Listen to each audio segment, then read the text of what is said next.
Iran জুড়ে হামলা চালিয়ে যাচ্ছে যুক্তরাষ্ট্র ইসরায়েল। আইআরজিসির বিমান বাহিনীর সদর দফতর গুঁড়িয়ে দেওয়ার দাবি করেছে আইডিএফ। এর আগে তেহরানে তেলের ডিপোতে হামলা চালায় ইসরায়েলি বাহিনী। সোমবারও রাজধানীর আকাশ ছিল ঘন কালো ধোঁয়ায় আচ্ছন্ন। লেবাননের বৈরুত ও মারজায়ুনেও ব্যাপক বিমান হামলা চালিয়েছে ইসরায়েল, তবে জবাব দিচ্ছে হিজবুল্লাহ। বিভিন্ন স্থানে নেতানিয়াহুর সেনাদের ওপর হামলা চালানোর দাবি করেছে গোষ্ঠীটি।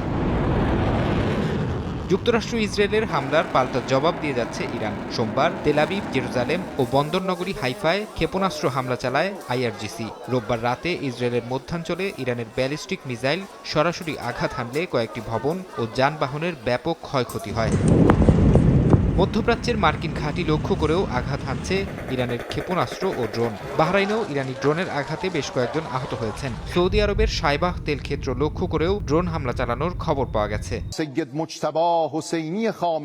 চলমান সংঘাতের মধ্যেই ইরানের নতুন সর্বোচ্চ নেতা হিসেবে নির্বাচিত করা হয়েছে ইসরায়েলি হামলায় নিহত আয়াতুল্লাহ আলী খামেনির দ্বিতীয় সন্তান মোস্তফা খামেনিকে। এরই মধ্যে তার প্রতি আনুগত্য প্রকাশ করেছেন ইরানের প্রেসিডেন্ট, বিপ্লবী গার্ড ও সশস্ত্র বাহিনী। মোস্তফা সর্বোচ্চ নেতা হিসেবে নির্বাচিত হওয়ায় ইরানের বিভিন্ন শহরে উল্লাস করেছেন সাধারণ মানুষ। তবে যুক্তরাষ্ট্রের অনুমোদন ছাড়া তার নেতৃত্ব বেশিদিন টিকবে না বলে হুঁশিয়ারি দিয়েছেন মার্কিন প্রেসিডেন্ট ডোনাল্ড ট্রাম্প।